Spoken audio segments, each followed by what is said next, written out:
Hey guys, welcome back to my Jintis blog. আৰু আপোনালোকে সকলোৱে গম পায় ভাৰত পাকিস্তানৰ মাজত যুদ্ধ চলি আছে এইকেইদিন পুৰা লাগাতাৰ আৰু সেইকাৰণে আমাৰ অসমতো ব্লেক আউট কৰি দিয়া হৈছে বিভিন্ন জেগাত আৰু এই যুদ্ধ চলি থকা অৱস্থাত আৰু আমাৰ অসমত কোনো ডাঙৰ কাৰ্যসূচী আৰু কিবা ফাংচন এইকেইটা হ'ব নিদিয়ে আৰু মই প্ৰত্যেক বছৰে আপোনালোকৰ আমাৰ অখণ্ডৰ নাম কীৰ্তন আপোনালোকৰ ভিডিঅ' এটাকে আপলোড দিওঁ তো সেই বছৰতো আমাৰ অখণ্ডৰ নাম কীৰ্তন ফাইনেলি আহি গৈছে তো মাত্ৰ এটা দিন বাকী আছিলে আৰু সেয়েহে মানে আমাৰ মানে এটা দিন বাকী আছিলে তো মানে আমাৰ কেঞ্চেল হৈ গ'ল এই বছৰ নাম কীৰ্তন কৰা নহ'লে এয়া চাবৰ পূৰা ৰবা চবা দিয়া আছে এইফালে ৰবা চবা দি আছে আৰু আজি দিনটোৱে আৰু আজি হৈছে 11 মে আজিৰ দিনটোৱে আমাৰ শোভাযাত্ৰা আছিল তো নহ'লে তো কালি মানে যোৱাকালি অৱস্থাটো কি হ'ল আপোনালোকে চাওক আৰু কালি মই নাছিলোঁ কালি ভিডিঅ'টো আপোনালোকক দেখাই দিছোঁ চাই লওক। নমস্কাৰ।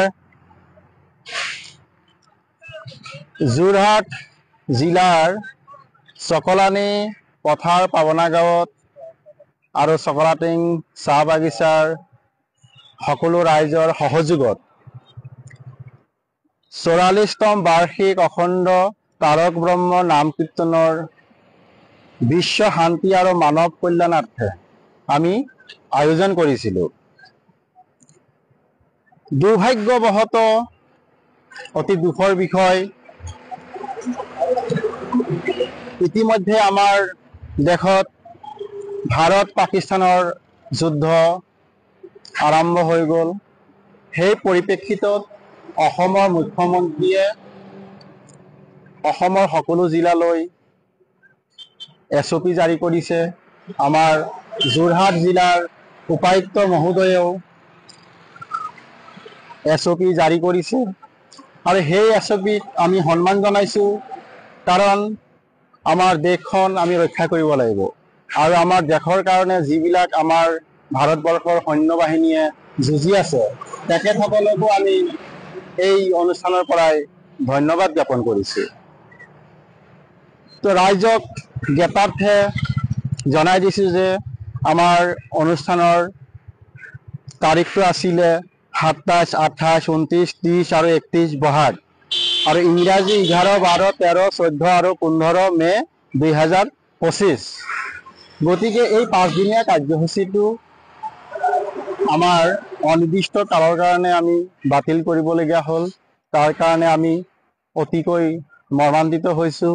আমি উদযাপন কমিটিয়ে আপোনালোকৰ শ্ৰীচৰণত অতি কাতৰেৰে সেৱা জনাইছোঁ, যাতে দেশত শান্তি শৃংখলা ঘূৰি আহক আৰু দেশৰ শান্তি শৃংখলা ঘূৰি আহিলে আমি আলোচনা মৰ্মে আকৌ এটা তাৰিখ নিৰ্ধাৰিত কৰি এই অনুষ্ঠানভাগি পাতিবলৈ আমি চেষ্টা কৰিম আৰু আমি যিমান ভক্তবৃন্দক নিমন্ত্ৰণ জনাইছিলোঁ সকলোকে আমি সেৱা ধৰিছোঁ, কাৰণ আপোনালোকক আমি আপ্যায়ন কৰিব নোৱাৰিলোঁ।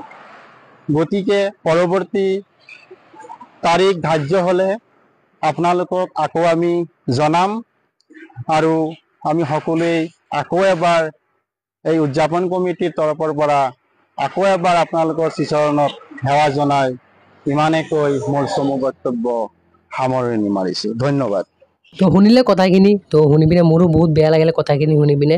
তো মোৰ বুলি নহয়, গোটেই গাঁৱৰ মানুহৰে বেয়া লাগিছে, মানে কাৰণ এটা ৰাতিৰ কাৰণে মানে কামটো নোহোৱা হৈ গ'ল, বহুতে বেয়া হৈছে, মোৰো বহুত বেয়া লাগিলে শুনি পিনে। ৰবাটো 90% কমপ্লিট হৈ গৈছিলে, 10% বাকী আছিলে। তো যেতিয়া শুনিলে যে নহ'ব বুলি, তাৰপিছত এইকেইটা চব মানে কালিয়ে আধা খুলি লৈ গ'ল আৰু এতিয়ালৈকে মানে ডিচিশ্যনটো হোৱা নাই, যেতিয়ালৈকে যুদ্ধটো কমি নাযায়। যদি যুদ্ধটো কমি যায়, যুদ্ধ এনেও কমিবই, এদিন এদিনটো কমিব না, কমাৰ পিছত মানে তেতিয়া আমি মানে অখণ্ড নাম কীৰ্তনটো পাতিব চেষ্টা কৰিম। যদি মানে এতিয়ালৈকে কনফাৰ্ম হোৱা নাই, তো এনেকৈ ৰভা চভা আছে, তো মানে পতাৰ সম্ভাৱনা আছে, সেইকাৰণে আমাৰ ৰভা চভা খোলা হোৱা নাই, যেনেকৈ তেনেকৈ আছে। তো চালেই